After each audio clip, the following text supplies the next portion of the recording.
Hello, everyone. Good to see you. Welcome to New Answers Podcast, Nurturing Spirituality. I'm Gwendolyn Flynn, and I'm here as always with my friend and a licensed spiritual practitioner in training, Tiffany Lee. Hi, Tiffany. Hello. We had a good conversation last time, and so I'm going to sort of highlight it. We previously talked about the labor pains of answered prayers. And I wanted to continue that conversation on this installation of nurturing spirituality. Because the last time we talked about, just to highlight a few features of the conversation, because I hope that you all, if you haven't heard it already, hope that you go back to it and listen to it, that prayers align with the universe. And when that happens, it can be a little messy, a little chaotic, and that's what we talk about. But we came out of it saying that if you are unattached to how prayers get answered, then it doesn't seem so chaotic. Right. You have Gwen, trust. can I pause you real quick? Sure. Someone's knocking at my door and I have to answer it even though I have a So I know our audience has been really putting up with and patient with all of our little idiosyncrasies about how we record. Because we are recording this as if it were live, and whatever happens in it happens.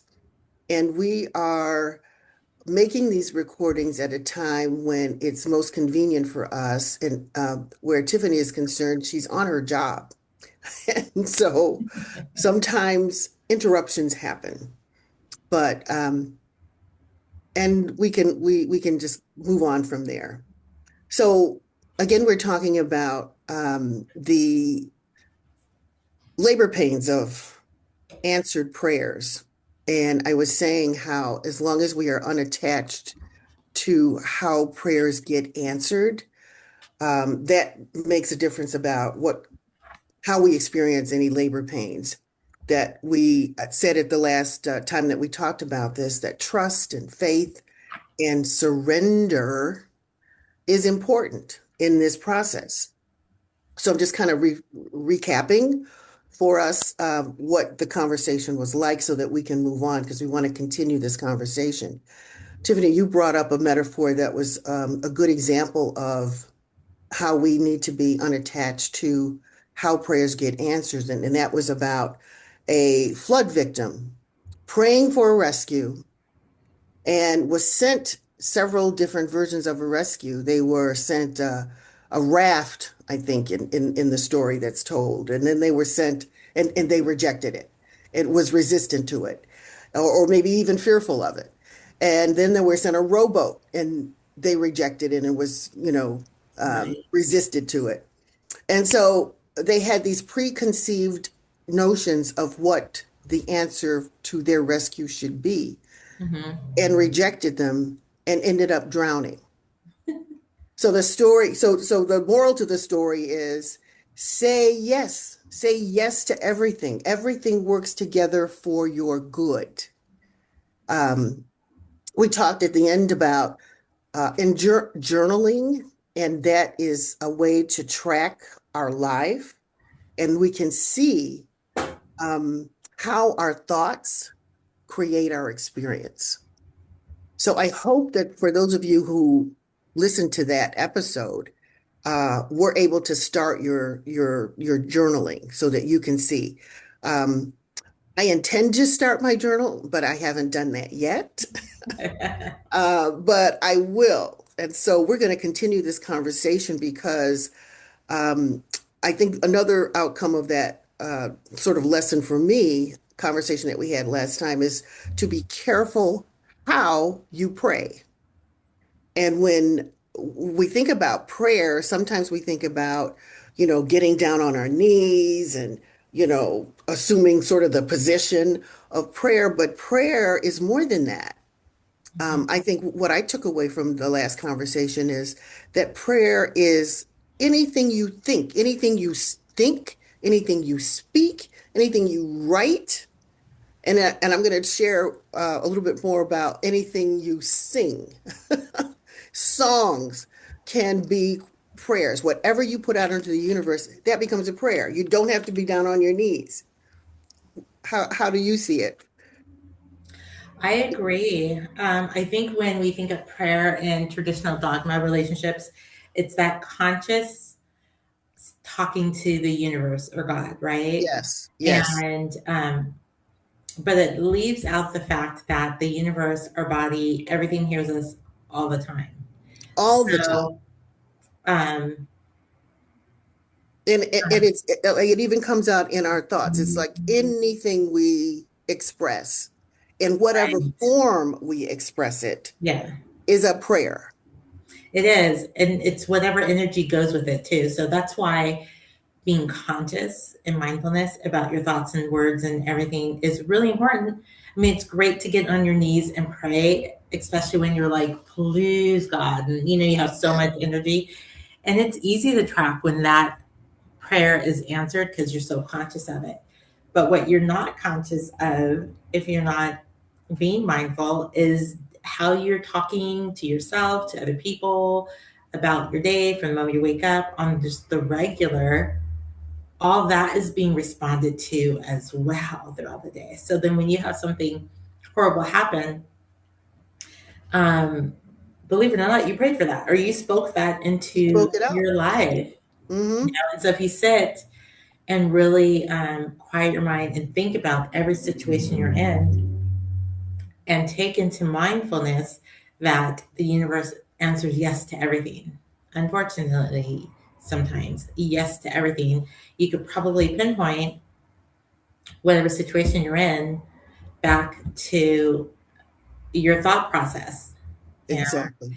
And now we're not going to spiritual bypass the collective thought process. And collectively, honestly, we're every war and all the icky shadow stuff that we're in is the collective thought process. The collective meaning like war is something that we just thought happens. We've accepted it. And I do think that's changing. The collective is saying no more to war. So we're having it right now because that's the cause and effect. The cause being that we used to believe that war just had to happen, that we had to fight other countries for our freedom, for whatever, that was just part of human nature. And but that collective thought process is changing where It especially the is. youth, they're like, we don't want war. We're not having We're it. better than that country and vice versa. And that came with interconnectedness, the internet. The youth has been Absolutely. able, they've grown up knowing people. Like I think about my sons and in high school, I mean, really it started when they were younger, just playing their video Video games, game. Hmm. online video games. And I remember waking up at like 3 in the morning and they were young. They were like in sixth grade and they were online talking to people. And I was like, What? At 3 in the morning? yes. I was like, what are you, who, but it was like someone in Russia, some kids in Russia. Oh, So they would wake themselves up at a certain time to play with friends in other countries, yeah. and then during COVID, they were online all the time talking to people. And there were so many, um, this is kind of a little bit off the subject, but not really. There were so many kids online during the pandemic Mm. at all hours of the day because Yeah. there's different Because they're in time different time zones. zones. Yeah. That the youth were talking to each other, which really dispelled the whole like we're better than Russia or we're better than China. You know what I mean? What they were actually doing, they were making jokes about each other's country, and they were discussing the governments like here's what my country does and here's what my country does, and they're making jokes about it. They were exploring it, but with that came the fact that they realized they're all the same. They kind of put on the government or adults like anything wrong with their country, it's because of what their Because adults of them. Yeah. because of them. Yeah. So um Interesting. that's exciting. Yeah. Yeah, that is exciting because that's seems I'm hopeful Yeah. because the youth, the generation behind us, have gotten, moved themselves through these artificial barriers that we put up Right. and recognize how similar we all are. Right. They're not as brainwashed as they can't be as brainwashed Hmm. as say we were or the previous generation because they have more control over what they see. And Yeah, they don't trust our generation and above. They don't trust the government. They don't trust the news because they know already. They know they can verify what they're hearing. It's a really there's a huge gap of knowing between like my mother's age, who's like in her 80s, and my kids' age in their 20s. ah, Because okay, my mother is still watching traditional news, and the traditional news is only showing what they're allowed to show by the powers that be. And the kids, they don't go to traditional news at all. They're literally online. They still know not to trust everything that they hear and see. good, They realize that they've been lied to. They're just not as easily manipulated, because of the fact that they're they have more access to knowledge, and they've been let down really by older generations. So, hmm. And that's good. And that seems to me shows that they have a heightened critical thinking. Like they think critically. They don't accept on face value yeah, things that are coming to them. yeah, That's very important. yeah.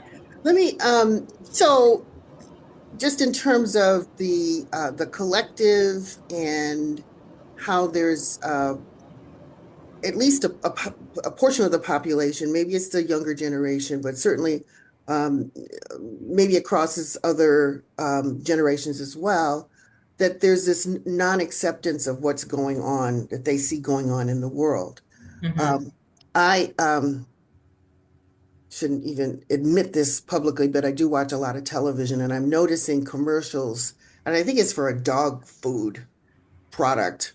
Mm-hmm. And the message, and it's in the form of a song. What the world needs now is love.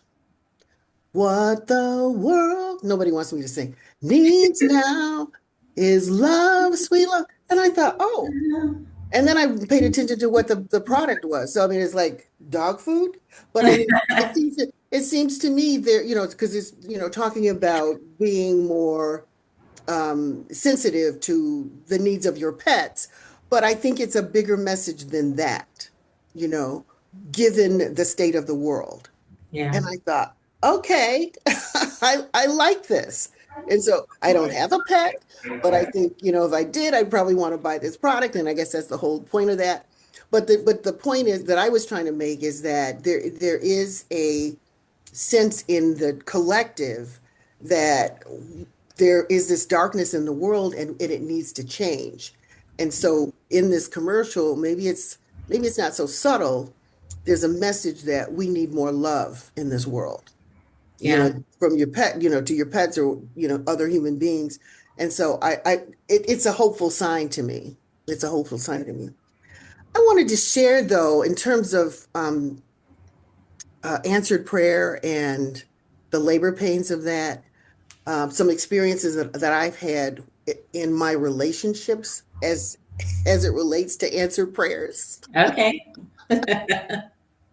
Um, and to me it speaks to the not only the thoughts that you put out there, but the words that you say in the songs that you sing. I mean, like in that dog food commercial about what the world needs now is love.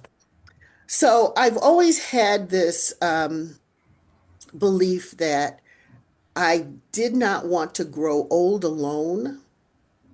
And I remember thinking that very clearly, like in my 30s, and as I aged, it wasn't necessarily that I needed to be married to someone, but I did want to have a long-term committed relationship. mm-hmm. and, exclusive relationship. So, and so over the years, I mean, it's not come to me. And as I look back on maybe the reasons it didn't come, I haven't journaled this, and maybe I'll start journaling it now, but I do remember and have still and I've stopped, I guess, once I've made this recognition, singing songs that were like anti-relationship, basically. I mean, it's what it boiled down to. And I think that's what I kind of took into my subconscious. As I was washing dishes, I would sing these songs. So one of them was like Nancy Wilson's song. I don't even know if you recognize this. Never Will I Marry. I don't even know if that is the name of the song, but the one of the lyrics is Oh, wow. Never will I marry. Never, never will I marry. Never, never will I wed. Uh, no. Anyway, and I think it comes from like it's a relationship that didn't work for her in the song. It's not her, it's not her song that she had written, but she sang it, and I like the way she sang it. And so, when I do my chores that I don't like, I usually burst into some kind of a song. That song comes up. That song comes up over and over and over again. So never, never will I marry. Never, never will I wed. No more burden, no more sorrow, and on and on. It's those are the lyrics. Yeah. And I thought, okay. So You so just now really sabotage yourself. Yeah. yeah, so now I'm remembering this, okay? And then there was another song sung by Roberta Flack, and I think it was a Bee Gees song, To Love Somebody. And I love the way Roberta Flack sang it. She bluesed it up. And I don't consider myself a bluesy person, but the way she sang it, I mean, it was so heartfelt. And I get into it like Roberta Flack. Uh, there's a light, a certain kind of light that never shines on me, and that's the light of love. And I was singing that like I'm Roberta Flack, in a club somewhere, singing, there's a light, a certain kind of light that never shines on me. I mean, and so those are the kind of songs and words that I was putting out into the universe about relationship. Here I am saying, I don't want to grow old alone, but then I'm putting those kind of lyrics out there and Hmm. probably doing other things. I mean, some psychiatrists will have to, open me up and figure out what are the other things. But those are examples of, putting stuff out into the universe and creating that experience. It was an Especially opposite experience of what I what wanted. you want. Yeah. And then when you're singing it and you're like into it, you're putting that energy behind The it. energy, yes, it's like Yeah. you believe it down to your heart, like, I'm in pain or whatever it is that you're trying to convey. And so, yes, yes. And so the universe responds. Yeah. Girl, the same thing happened to me recently last year. Um, I was in that relationship for 4 years, and it was beginning to I wanted some change. Yeah. And I started going to karaoke a lot. And so I was singing a song for karaoke. Um, I, I have to look, but it basically said the same. It was basically saying, like, I know you don't love me, but yeah, the words were like, I know you don't love me, but give me this one night and to pretend, and then I'll leave in the morning. And I lived out that evening. I lived out Oh, that evening maybe like 6 months later, where oh, it was the last time together. But um, yeah, and then when I think back now with everything I've learned, I was like, oh wow, did I just create that? I created the ending of that relationship, and before I probably would have thought like, oh, I predicted it. No, I created it. I created it by making that song. And I was thinking of that relationship when I would sing that song, and I was like practicing it for karaoke, and it is a beautiful song. I love the way, but oh my gosh. Yeah. Like that yeah, is what I was telling the universe to happen to this. So I yes. do listen every morning, like the first hour to positive affirmation songs. There's tons on YouTube. And I put it on and I'll go over and over. And I do feel like when I do that, my energy is happier and higher. If I wake up tired, it's the best time to turn it on because it immediately just like gives me positive energy before I've had time to tell my body and the source why I'm not happy about Well, being you know, and having to go to work. I'm like, no, I love life. It's gonna be miracles. oh my goodness. So, Yeah, you know, having these realizations, it's like, oh my God, I created this situation. It's, I'm putting that out into the, yes, yes, yes, you are. yeah, So yeah, so the deeper I get into this, because obviously back in the day, I wasn't as aware, I wasn't conscious. more And conscious of now that that. now that I know about it, I'm staying away from those songs. I'm staying away from that kind of thing. And I need to get, because I do want to put it on our channel, the the channel whatever you go to that wake helps you to get up in the morning, and you know Right. those, yeah, those places that we can share with the audience so that I can have access to it, but they can have access to it too. So remind me, I will send it to you Okay. Okay. today, like right after we're done. Yeah. But oh my gosh. So yeah, so so we're talking about this so that I'm sure that people who are listening to this probably have similar experiences.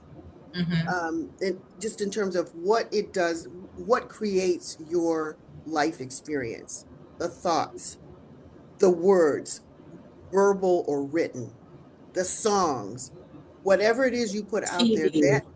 that's what you TV. create. Yeah. Everything you take in is influencing you. So be mindful of everything you take in, everything you see, everything you watch, everything you say, everything you think. That is how you're creating your life. You know? Yes. Yeah. Yes, yes, yes. Yes.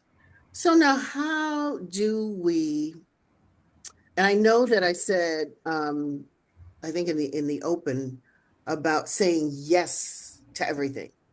Everything works together for your good, no matter what it's looking like now. It may look messy and chaotic, but if you say yes to, yes to it, don't, whatever, that the universe will move things around, and it's for your good. It's for your benefit. And this is something that I know Reverend Michael talks about all the time.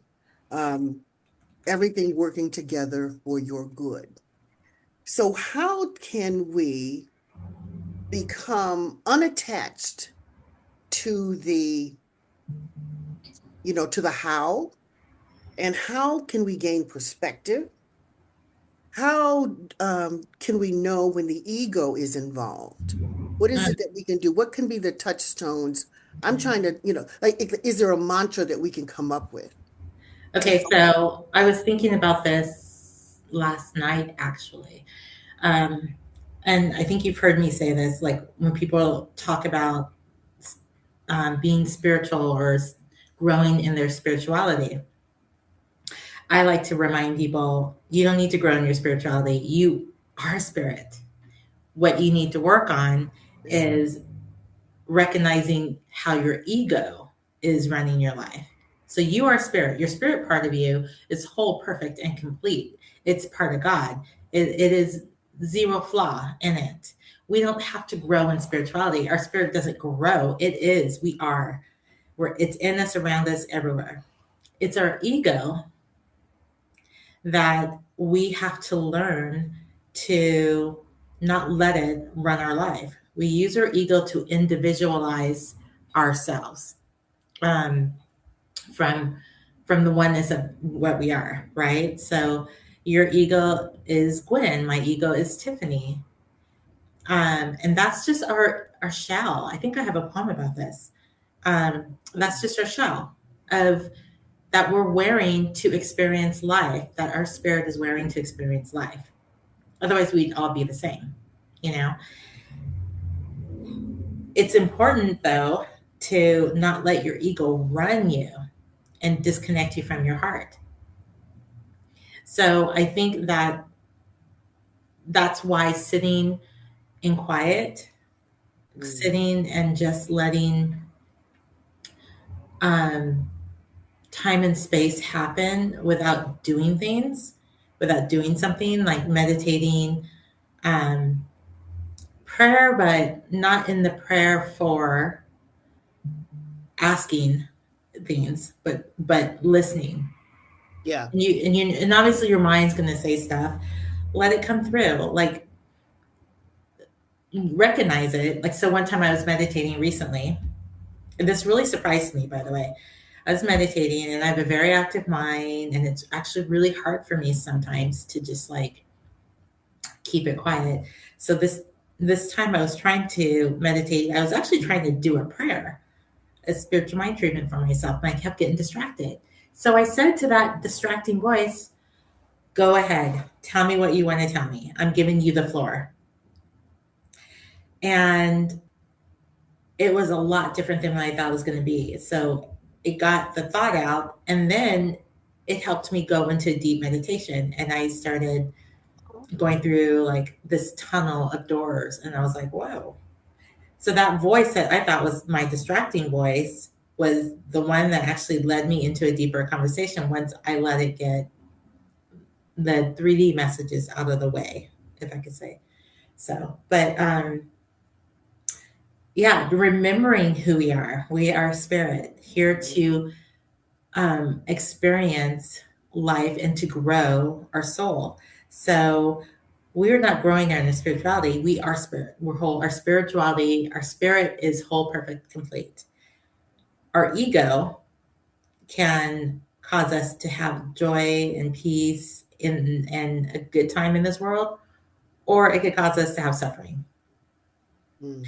So if whatever thoughts you have is causing suffering, that's ego. Mm. A lot of any thoughts that come from your mind is ego. But Yeah. if it's and if it's good, it's good. But if it's causing suffering to Yeah. you or anyone around you, then that's your ego. That's ego. Yeah. Yeah. So that's pretty clear in terms of how you recognize that. Hmm. So meditation is what I'm hearing you say too, is to get still and quiet and just listen. And that's how I distinguish prayer from meditation. Prayer is You're having a asking. conversation with God, and yes. And meditation is listening to what God has to tell you. Right. So we're asking in prayer, and I guess they kind of leave the important part out. But I had a minister when I was going through my divorce, and we would meet. She's the minister's wife, actually, and she'd pray with us, with me, and Hmm. she'd pray, and then we'd sit in quiet. Oh, Yeah, and I didn't know why she did that because I knew no one else that ever did that. yeah. I'm surprised I never heard that before. Yeah, so she'd pray and then sit in quiet. And when I asked her, she's like, "Well, it's a conversation. You want to hear their answer. You want to talk to God. You want to talk at God. You want to have a conversation with God. You want to include Him." And so I was like, "Yeah, Mm, So it doesn't have to be separate. You can go into your meditation with like we call it intentions, but that's the same thing. yeah. You go into like here's what's on my mind, and that is fine. In fact, I think it's really important when you're feeling something, go into it with prayer. Go into it like, here's what's on my mind, you know, Hmm. but then give the time to also listen and receive. Like, once you put it out there, then your job is to receive. And you may receive it there in meditation, or it may receive it driving down the street and the billboard answers you, or you Yeah. may receive it through a YouTube channel. But after you put it out there, be ready to receive the answer. And that connects you more with spirit, Yes. being in communication with spirit. And that's why the Bible says, pray at all times, pray all the time. It's because we actually are. Just acknowledge the fact that we're praying. If you want to call praying talking to God or the Yeah. universe, however you want to say it, we're doing it all the time.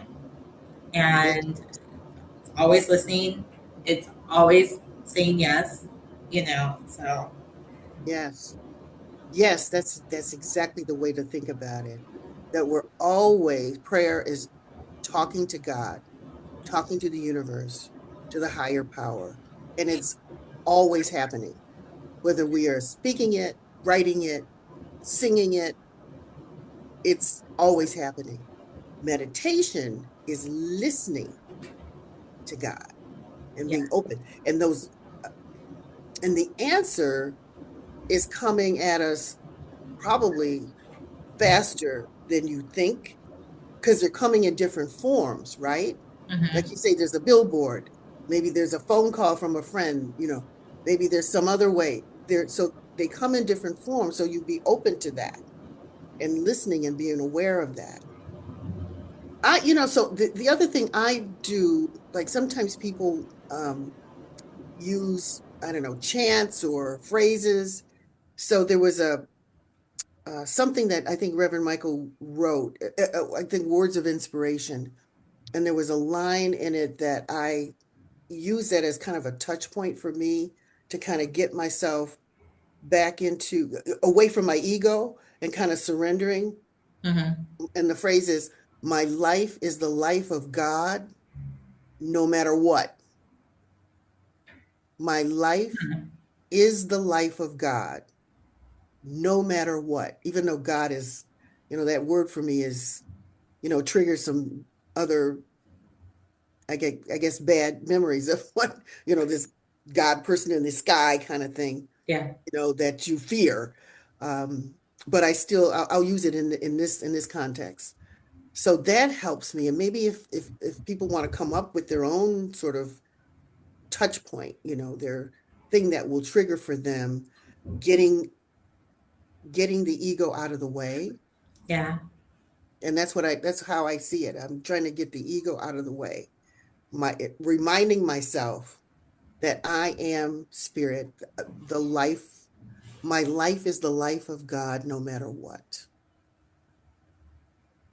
So come up with your own, whatever it is that helps you to remember who you are and whose you are. Yeah. Yeah. I understand the God thing too. So I still will try and understand when you're raised in the Christian and you're thinking like God's a man in the sky and everyone calls him he. And I Yeah. personally called him Papa. I didn't have the fear of God. I never had that. I always Yeah. felt the love of God. And yeah, and like I said, I called him Papa. Mm-hmm. And then going into Signs of Mind, the um, the way we discuss creation or creator or God, it's more like an energy, or just Yeah. it's hard to explain it. But what I thought about this week that came to me is that because God is everything, God is creation, God's source. This is, I guess we use source a lot in Science of Mind, right? The source of all creation. God source is also love. Mm-hmm. So that kind of humanizes it for us because Mm-hmm. we don't know how this emotion of love and creation in love can be created by something that doesn't have it. So we may not, in our little minds, be able to completely comprehend what source God is, but or so how do we address it, or you know what I mean, like, um, but I realize we can't love without love, you know, without already being made from love. I mean, we love because we're made from love. It sounds like a Bible verse. We love because he loved him. We love because he loved us That's right. first. You know what I mean? But Yeah. this is truth. Like we love because he loved us first. Mm-hmm. So I feel like that kind of brought back, took away some of the confusion on how to connect emotionally to source, because Yes. and as humans, we created God as a human because it's just easier for our minds to do that, to To relate like that. conceptualize. Yeah. Yeah, Yeah. exactly. Mm-hmm. So I'm no longer really hard on people doing that because Mm. one, I felt like I missed it. when I had my God as my papa, um, I felt there was more intimacy with it. But then when I saw it as source, I felt like the intimacy was missing. But I've had so many life experiences considering God or source as Papa that I didn't want to lose that. Like I Yeah, do I have a don't book blame that I you. will be putting out. Hmm. Um, so my realization of like it's still love. God is love, Hmm. and understanding like yeah, we wouldn't be here. We wouldn't be here. We wouldn't be made of love. We wouldn't have the ability to love if he wasn't. Like when I think Right. about you have a child, I have two boys. When I look at them, I'm like, man, they are me. With my two boys, they're two parts of me actually. Oh, So, and that's creation, right? And there's nothing created that didn't come from something that was created already. And every creation is still a part of that creation. that's right. So in that sense, like somehow we're a part of God, and there's a similarity, and there's a lot of us individually Yes. that came from Source, the prime creator, God, whatever you want to call him. Hmm. But that's the part that we can be like, there is some humanity in God, because humanity couldn't be created if there wasn't. Right. Right. That's right. Yeah. Yes, when you think about it like that. Hmm. As you're talking, I don't know why my mind goes to these sort of obscure places, but I'm seeing um like the creation from George Lucas and maybe even Steven Spielberg, these so-called science fiction Hmm. sort of epics and the phrases that come out of it. May the source, may the force be with you is one of those phrases that come out of it. And what is the force? And then I substitute force for the word source. Source. Yeah. Yeah. So it all, I think there's some connection there, the Oh, spirituality. totally. As you go further into your spiritual journey, you're gonna be like there's so many people, so many writings, so many things that is just like, oh, it was right there in front of our face. Like The Matrix or Inception, or there's so many movies, Mm-hmm. and it might turn out that Star Wars. You know what I mean? I'm open to that now. Now that like Yeah, alien awareness is coming up to surface, you'll be like, so how much of Star Wars was from George Lucas's experiences with aliens? You know what I mean? Like, yeah, where did yeah. he get the creation? Because our creative mind comes from source. Comes from source. It It comes does. from source. It So does. if he, any writer or whatever, if they downloaded something, That's right. I think so. where did it come from? Why was it there? You know what I mean? Mm-hmm. I think that true reality has been right in front of our face for so long. It's For just so long, and we just weren't, yes, right, oblivious to it. Yeah, right, exactly. yeah. Yeah, I mean, I was listening to some near death experiences yesterday from different people, Mm. and they both talked about being on the spaceship during their Oh, near death before coming back. And I was like, interesting. interesting. Yeah. They both remember spaceships, being on Mm-hmm. spaceships. Like, Mm-hmm. okay, Hmm. interesting. Mm-hmm. Yeah. So, There is, and so there, I mean, again, it's that collective and that interconnectedness because it's coming out in different creative ways. This is coming out in creative ways.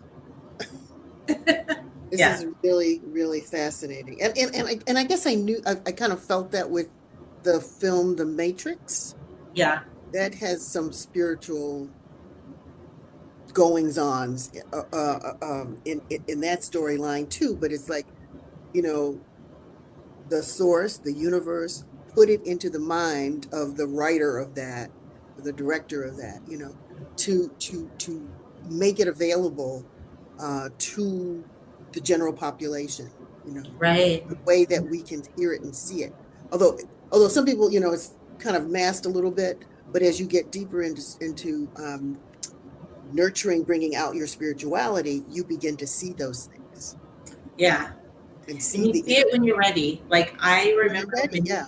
many people talking about the matrix and how we live in the matrix, and that was not connecting with me until I had a I went deep into meditation, and when I was in that meditation, I saw I saw the matrix. I mean, I basically saw the world in a digital form. It started off in a play form. Like I noticed, like, oh, it's I'm viewing the world and it's a play, and we're choosing our characters, and we're Hmm. choosing everything in it. And then it kind of went digitalized. And so this is weird. And then I felt like I saw a hand come down and be like, do you want to stay in or do you want to come out? And I was like, well, I guess I'm here for a reason. So let me live it out. And I think I was going through a hard time at that time. And I was, so I was meditating. And I think my dad had just died. But it was like an awareness that happened, an awareness of knowing that happened. And I was like, whoa, so this really is a matrix thing, Hmm. and I think there's a Yeah. lot that your awakening happens when you get it from source, because you can hear people talk about it, we can talk about it, there's so many spiritual people online talking about it, but you don't really, to me at least, you don't really understand it until you get it from source, until you Mm. experience it. Because when you just talk about it, you don't really want to hear it. You want to be like, this is real. What do you mean this is a matrix? That's kind of depressing. Yeah. Like that's how I thought of it before. But Yeah. when it was like, no, it, when it happened that way, and I was like, oh wow. And then it doesn't bother me anymore. In fact, it made life easier because then I was like, well, if this is a matrix and I'm choosing to be here, I'm here for a reason. So take life lighter. Don't take it Mm. so serious. It's not it's not, nothing is the end of the world. Nothing's the end of you.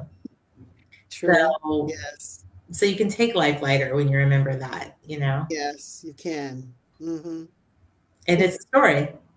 And if we know it's a story, then, and we're part of the story and we're writing this part of the We're story, creating the story. we're Yes. creating the story as we go, then Hmm. have fun with that. Wake up and be like, what am I going to create today?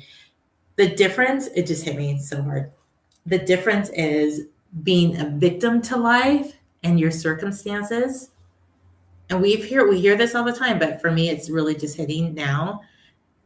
We either can be a victim to life and their circumstances, and that's a thought process that we were mostly raised on. Two, the difference is we're creating our life as we go along, and we're not victim to it. We can change anything, we can believe anything, we can influence our life. And it's not 100% because there is the collective. We can't totally forget that.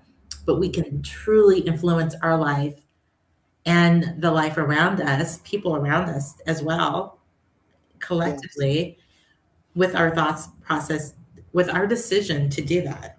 That's Yes. so empowering. It really is. And I'm beginning to feel it. I mean, as you really come across strong with that, about us choosing to be either the victim or the person that is in a position to create your experience of life. And so let's leave the viewers with that. Okay.